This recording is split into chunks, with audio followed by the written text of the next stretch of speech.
आप देख रहे हैं इंडिया टाउन न्यूज भारत की बात। नमस्कार, जय जोहार। आप देख रहे हैं इंडिया टाउन न्यूज़ भारत की बात और मैं हूं आपके साथ सुधीर मिश्रा। स्वागत है आपका हमारे खास बुलेटिन राजधानी सरकार धानी में, जहां हम आपको छत्तीसगढ़ की महत्वपूर्ण खबरों से रूबरू कराएंगे। तो चलिए बुलेटिन की शुरुआत करते हैं।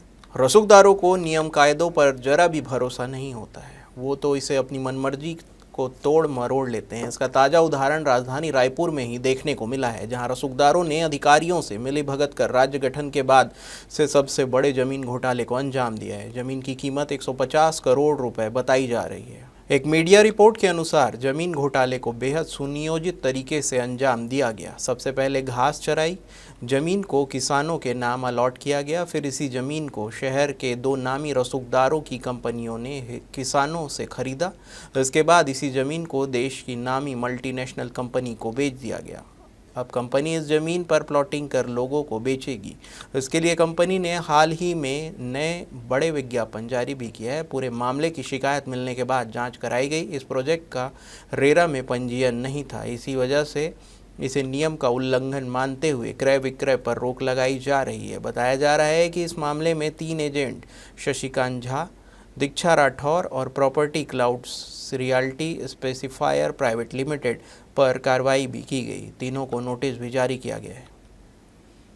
कोल्ड ड्रिंक कप सिरप को लेकर पूरे देश में दहशत का माहौल है। इस सिरप को पीने से राजस्थान और मध्य प्रदेश में 12 बच्चों की मौत हो गई। मध्य प्रदेश और तमिलनाडु में यह सिरप बैन कर दी गई है। वहीं केंद्रीय स्वास्थ्य मंत्रालय ने सिरप के नमूने लेकर जांच करवा रही है। इस सिरप की निर्माता कंपनी तमिलनाडु कांचीपुरम स्थित श्री सन फार्मा है।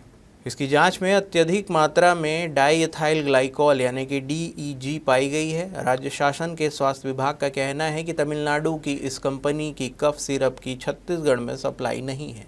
लोगों में भ्रम न फैले इसलिए इस सिरप को भी छत्तीसगढ़ में भी प्रतिबंधित करेंगे। इसके बावजूद विभाग बाजार पर नज़र बनाए हुए है और इस कंपनी की सिरप की बिक्री रोकने के पूरे इंतजाम किए जा रहे हैं। छत्तीसगढ़ के दवा कारोबारी ने बताया है कि छत्तीसगढ़ में कोल्ड ड्रिंक कफ सिरप की सप्लाई नहीं है और न ही इस कंपनी का कोई गोदाम है। बावजूद इसके मध्य प्रदेश और राजस्थान में बच्चों की मौत के बाद छत्तीसगढ़ में भी दहशत का माहौल निर्मित हुआ है। गरियाबंद जिले के बाकड़ी पैरी नदी इन दिनों उफान पर है, जिससे जनजीवन बुरी तरह प्रभावित हो गया है। बीते शुक्रवार को ग्राम जरंडीह में एक निवासी कमार जनजाति के युवक बुधराम नेताम नदी पार करते समय बह गया था। गनीमत रही कि समय रहते ग्रामीणों ने उसे बचा लिया। यह वही नदी है जो ग्राम जरंडी और बोड़ापाला जैसे गांवों को धवलपुर मुख्यालय से जोड़ती है। बारिश के दिनों में इस नदी का जल स्तर खतरनाक स्तर तक पहुंच जाता है। ऐसे में ग्रामीणों को पार करने के लिए ट्यूब का सहारा लेना पड़ता है। सबसे चिंताजनक स्थिति स्कूली बच्चों की होती है। जरंडी और बोड़ापाला गांव से रोजाना करीब 1.5 दर्जन छात्र 3 किलोमीटर दूर स्थित धवलपुर स्कूल पढ़ाई के लिए आते हैं। ये बच्चे भी जान जोखिम में डालकर ट्यूब के सहारे नदी पार करते हैं। गौरतलब है कि बाकड़ी नदी पर पुल निर्माण के लिए वर्ष 2023 में 6 करोड़ रुपए की स्वीकृति मिल चुकी है। लोक निर्माण विभाग यानी कि PWD के सेतु शाखा को इसकी जिम्मेदारी सौंपी गई थी। निर्माण से जुड़ी तमाम औपचारिकताएं भी पूर्ण हो चुकी है, बावजूद इसके अब तक कार्य शुरू नहीं हो सका है। हाँ, देख जी सर जी, हम एक सहारा में पार होते हैं। इस बाढ़ भी बहुत ले गए हैं आदमी। इसकी सहारा में हम पार करते हैं। इसका पुलिया की मांग किए गए हैं कि कोई नहीं मानते हैं, सरकार भी नहीं मानता, कोई कलेक्टर भी कोई नहीं मानते हैं, कोई प्रधानमंत्री भी नहीं माना गए हैं। जैसे कि आप मन देखा तो हमारे यहाँ संजय नेता भी ऐसे नेता मन हा देख आज तक के हमारे गांव के नदी है दिखा थे। यहाँ कई जन लड़का मन आते, लोग लड़का मन पढ़े लिखे ला 9वीं पढ़ाते 10वीं पढ़ाते, आज तक ये नदी के मांग नहीं होते। नेता बनी से सरकार बनी से कोई मतलब नहीं है। तब तक के आज तब आते ये दे संजय नेता भैया है आते, अभी तक के आते आज गला है तो भैया आते और देखा थे ये दे नदी अबड़ पानी है भैया। और का है लोग लड़का मन पढ़े जाते 9वीं पढ़ाते 10वीं पढ़ाते, का करबे उमन ला। क्या कर रहे हैं? ये धवलपुर से जरंडी जाने का मार्ग है। इसी मार्ग में और ये जो नदी दिख रहा है बाकड़ी पैरी नदी है, निश्चित तौर पे बहुत खतरा बना रहता है। स्कूली छात्र छात्राओं को बहुत दिक्कतों का सामना करना पड़ता है। लगातार हमारे द्वारा प्रयास किया जा रहा है। तत्कालीन जब हमारी सरकार रही उस समय भी हम लोगों ने प्रयास किया था। बजट में उस समय जुड़ा भी था, 7 करोड़ के आसपास का इसका प्रपोजल बना हुआ था। तत्कालीन एसडीओ इंद्राज सिंह ने हम लोगों को बताया भी था और यहाँ पर इस कार्य शुरू भी था।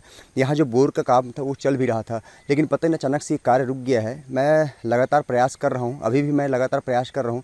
अभी एसडीओ से मेरी चर्चा हुई, कल भी मैंने चर्चा किया था और लगातार मेरी चर्चा हो रही है। साहब से भी मैंने चर्चा किया था, उन्होंने बताया कि बजट में जुड़ गया है, लेकिन बजट में जुड़ने से नहीं होगा। काम निश्चित तौर पर धरातल पे होना चाहिए। लगातार ग्रामवासी संघर्ष कर रहे हैं, क्षेत्र के लोग संघर्ष कर रहे हैं। खासतौर पे स्कूली बच्चों को बहुत दिक्कत होता है। आप देखेंगे बरसात के दिनों में 4 महीने से यही हाल रहता है। बच्चे जान जोखिम में डालकर स्कूल आते हैं। मैं मांग करता हूँ शासन प्रशासन से कि जितना जल्दी हो सकता है इसमें ध्यान दे और ये पुल निर्माण बनना चाहिए। ये जो है बजट में सम्मिलित है और जिसका जो प्राक्कलन तैयार किया जा रहा है, तो किसका है सर? क्या ये सेतु संभाग से संबंधित है और उनके द्वारा जो है बोरिंग कर प्राक्कलन बनाया जाएगा। तो आगे क्या होगा सर? प्राक्कलन बनाने के बाद प्रशासकीय स्वीकृति के लिए भेजेंगे। स्वीकृति होने के बाद कार्य प्रारंभ किया जाएगा। छत्तीसगढ़ के बुनियादी ढांचे के क्षेत्र में एक ऐतिहासिक उपलब्धि दर्ज की है। National highway authority of India यानी कि NHAI ने सिर्फ 12 महीनों में राज्य की पहली राष्ट्रीय राजमार्ग सुरंग यानी लेफ्ट हैंड साइड का निर्माण कर लिया है। यह ब्रेक थ्रू इंजीनियरिंग की दृष्टि से महत्वपूर्ण होने के साथ साथ आमजन के जीवन और राज्य के आर्थिक विकास को नई दिशा देने वाला है।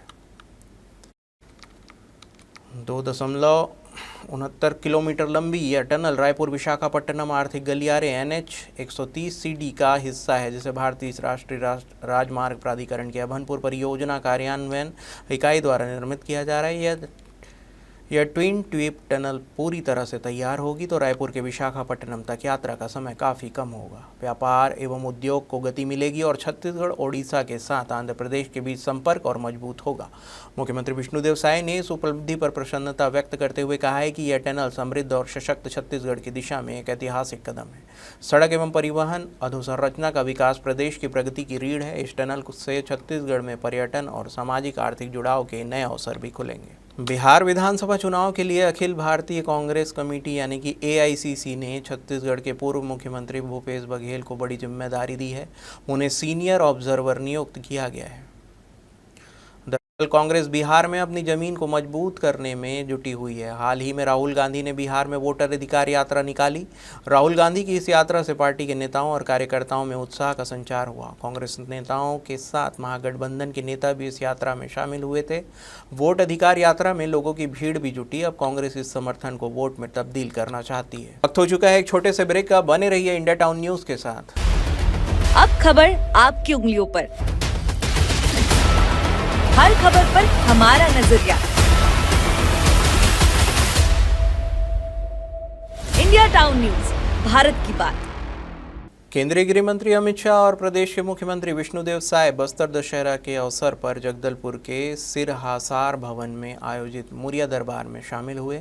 बस्तर की आराध्य देवी मां दंतेश्वरी के चित्र पर दीप प्रज्वलित करने के बाद केंद्रीय गृह मंत्री अमित शाह ने मांझी चालकी से सीधा संवाद करते हुए बस्तर के माओवाद को समाप्त करने में सहयोग की अपील की। आपको बता दें कि केंद्रीय गृह मंत्री अमित शाह ने कहा है कि माओवाद से जुड़कर हथियार उठा चुके बच्चों को समझाएं कि वे मुख्य धारा में लौटें और शासन की योजनाओं का लाभ लें। केंद्रीय गृह मंत्री शाह ने कहा है कि प्रधानमंत्री नरेंद्र मोदी बस्तर के विकास और नक्सलवाद को समाप्त करने के लिए दृढ़ संकल्पित हैं। केंद्रीय गृह मंत्री अमित शाह ने मांझी चालकी से संवाद करते हुए कहा है कि मार्च 2026 तक बस्तर को नक्सलवाद मुक्त कर दिया जाएगा। उन्होंने ये भी कहा है कि हम चाहते हैं कि बस्तर के युवा डॉक्टर, इंजीनियर, डिप्टी कलेक्टर और कलेक्टर बनकर पूरे छत्तीसगढ़ की सेवा करें। यह हम सभी की जिम्मेदारी है कि युवा नक्सलवाद से न जुड़ें और जो जुड़ चुके हैं वे आत्मसमर्पण कर मुख्य धारा में लौटें। जहां जहां नक्सलवाद समाप्त हुआ है वहां छत्तीसगढ़ सरकार तेजी से विकास कार्य कर रही है और लोगों को शासकीय योजनाओं से लाभान्वित कर रही है।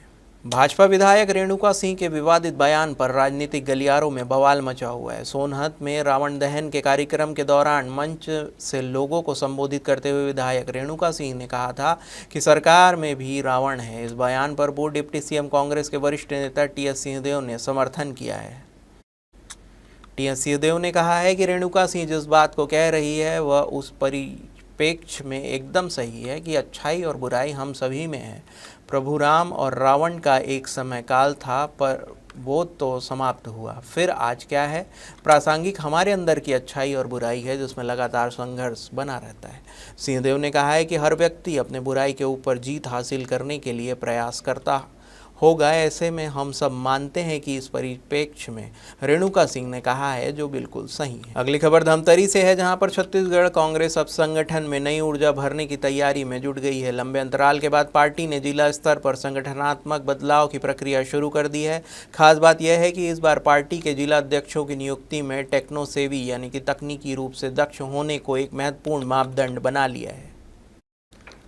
धमतरी पहुंचे अखिल भारतीय कांग्रेस कमेटी यानी कि AICC की वरिष्ठ नेता और केरल के अनुभवी कांग्रेस नेत्री रेहाना रियाज चिश्ती ने संगठन के पुनर्गठन की जिम्मेदारी संभालते हुए स्थानीय दावेदारों से आवेदन लिए। इस दौरान उन्होंने साफ संकेत दिए हैं कि अब पार्टी का फोकस युवाओं और तकनीकी रूप से दक्ष नेतृत्व पर है। रेहाना चिश्ती ने मीडिया से बातचीत में स्पष्ट किया है कि अगर किसी को व्यक्तिगत रूप से तकनीकी ज्ञान नहीं है तो भी उसे एक सक्षम डिजिटल टीम बनानी होगी, जिससे वह सोशल मीडिया और ऑनलाइन प्लेटफॉर्म पर पार्टी की उपस्थिति मजबूत बना सके। आपको बता दें कि इस बार कांग्रेस ने जिला अध्यक्षों के चयन में आयु सीमा का भी विशेष ध्यान दिया है। पार्टी अब वरिष्ठ नेताओं को मार्गदर्शक की भूमिका में भेजने की तैयारी में है और जिला स्तर पर युवा और जोश से भरे चेहरों को मौका देने का मन बना चुकी है। धमतरी में जिस तरह से युवाओं से भारी संख्या में आवेदन मिले हैं, उससे साफ है कि अब नई पीढ़ी के नेताओं को संगठनात्मक जिम्मेदारी सौंपी जाएगी। जी, अध्यक्ष की दावेदारी करी हूँ मैं, और मेरा विजन ये है कि संगठन को अच्छा सक्रिय मजबूत करे और आने वाले फिर से चुनाव में, जो 2028 में विधानसभा चुनाव होना है, 2029 में लोकसभा चुनाव होना है, निश्चित रूप से हम कांग्रेस तीनों विधानसभा में कांग्रेस का परचम लहराए। पहले एक विधानसभा धमतरी जिला में एक विधानसभा जीते थे, उसके बाद फिर शरद लोहाना भैया के नेतृत्व हम 2 विधानसभा जीते। अब चाह रहे हैं कि अभी इस समय जो भी जिला अध्यक्ष बने उनके नेतृत्व हम तीनों विधानसभा जीते। संगठन सृजन अभियान के तहत राहुल गांधी जी के निर्देशानुसार पूरे छत्तीसगढ़ में, पूरे हिंदुस्तान में संगठन सृजन अभियान चलाया जा रहा है। इसमें धमतरी जिले में पर्यवेक्षक के रूप में रेहाना चिश्ती मैडम जी आ रही हैं और मेरी दावेदारी जिला अध्यक्ष के लिए है। बहुत मजबूती के साथ मैं दावेदारी किया हूँ। पूरे क्षेत्र के कार्यकर्ता चाहते हैं कि एक युवा जिला अध्यक्ष बने और संगठन को जमीनी स्तर से फिर से मजबूत करे। लगातार क्षेत्र के कार्यकर्ताओं के दबाव के कारण मैं आज जिला अध्यक्ष की दावेदारी किया हूँ। आज मुझे कांग्रेस पार्टी में लगातार मैंने नगर पंचायत के 3 चुनाव लड़ा है, इसमें 1 जीता है और 2 बहुत करीबी अंतर से हारा है। क्वालिटी तो जो कांग्रेस का होना चाहिए, कांग्रेस का लॉयल होना चाहिए। कांग्रेस के पास साथ में कभी गद्दारी किया हुआ नहीं हो। वो हमारे कहावत है, कावे कसम की गावे वीरों की। मतलब जो रहते कांग्रेस में है और वो कांग्रेस के प्रत्याशी को हराने के लिए बीजेपी के साथ में जुट जाते हैं, ऐसे लोगों की जरूरत नहीं है। कांग्रेस के लिए खड़ा रहे, कांग्रेस की मुसीबत में खड़ा रहे, कांग्रेस के लिए काम करें, कांग्रेस को आगे ले जाने में विश्वास रखें। नहीं, मैं नहीं मानती जो इंग्लिश में कहते हैं वंस बिटन ट्वाइस शाई। तो जो एक दफा चोट कर चुके हैं, अपनी निजी स्वार्थ के लिए चला गया, वो कांग्रेस पार्टी में रहकर अगर वापस आना चाहते हैं तो कांग्रेस पार्टी में काम करो। आते ही जिलाध्यक्ष से जिम्मेदारी मेरी राय में उनको कतई मिलना नहीं चाहिए। जो एक दफा धोखा दे दिया, उनकी क्या पता है दोबारा फिर धोखा दे देंगे। पंजीयन विभाग ने 7 महीने पहले जमीन की गाइडलाइन दर में वृद्धि करने की प्रक्रिया प्रारंभ की थी, लेकिन राज्य शासन स्तर पर निर्णय नहीं होने के कारण छत्तीसगढ़ में अचल संपत्ति एवं जमीन की नई कलेक्टर गाइडलाइन दरें बढ़ाने का प्रस्ताव टालना पड़ गया। यही वजह है कि वर्तमान में 7 साल वर्ष 2017 की कलेक्टर गाइडलाइन दरें ही लागू है। राज्य शासन द्वारा नियमानुसार प्रतिवर्ष जमीन एवं अन्य अचल संपत्तियों की बाजार मूल्य दरों को पुनरीक्षण किए जाने का प्रावधान है, लेकिन शासन इसको लेकर गंभीर नज़र नहीं आ रहा है। सरकार का दावा है कि जमीन की गाइडलाइन दरों में वृद्धि होने से भू अर्जन व मुआवजा प्रकरणों में किसानों व भूस्वामियों को फायदा होगा। प्रदेश की कई बड़ी परियोजनाएं प्रस्तावित है, जिसके लिए सरकार कई गाँवों में सैकड़ों एकड़ भूमि का अर्जन कर रही है। बिहार चुनाव में पूर्व मुख्यमंत्री भूपेश बघेल को ऑब्जर्वर बनाए जाने पर रायपुर उत्तर विधायक पुरंदर मिश्रा ने तंज कसा है। उन्होंने कहा है कि बघेल और अशोक गहलोत को इस नई जिम्मेदारी के लिए बधाई, लेकिन इनको इनके घर में और ना ही विधानसभा क्षेत्र में और ना ही प्रदेश में कोई पूछ रहा है। कांग्रेस का जो हाल छत्तीसगढ़ और राजस्थान के चुनाव में हुआ, अब वही हाल बिहार चुनाव में भी होने वाला है। छत्तीसगढ़ के कृषि मंत्री रामविचार नेताम धमतरी के दौरे पर रहे, जहां उन्होंने एक स्थानीय संस्था द्वारा आयोजित किसान महोत्सव में भाग लिया। कार्यक्रम में किसानों को संबोधित करते हुए मंत्री नेताम ने रासायनिक खादों के मुक्ति और जैविक खेती को बढ़ावा देने की जरूरत पर जोर दिया। कृषि मंत्री ने कहा है कि सरकार किसानों की आय बढ़ाने और खेती को टिकाऊ बनाने के लिए जैविक खेती को प्रोत्साहित कर रही है। उन्होंने किसानों से अपील की है कि वे धीरे धीरे रासायनिक खादों का उपयोग कम करें और प्राकृतिक विकल्पों को अपनाएं।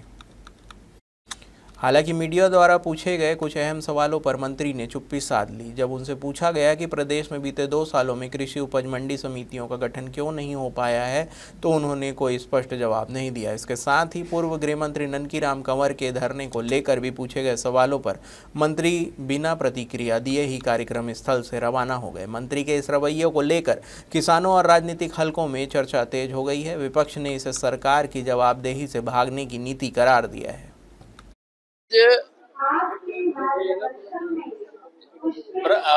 प्रजापिता ब्रह्म कुमारी संस्था के तत्वाधान में यौगिक खेती को लेकर के परिचर्चा का कार्यक्रम था। उस परिचर्चा में मुझे भी शामिल होने का अवसर मिला और सबका जोर यही था कि हम जो है जैविक खेती, प्राकृतिक खेती की ओर हमारे किसानों को आगे आना चाहिए, बढ़ना चाहिए। इस दिशा में चर्चा हो रही है और इसका विस्तार लगातार किया जा रहा है। छत्तीसगढ़ सरकार भी कैसे हम जैविक खेती को बढ़ावा दे सके, इस दिशा में हम सब मिलकर के प्रयास कर रहे हैं।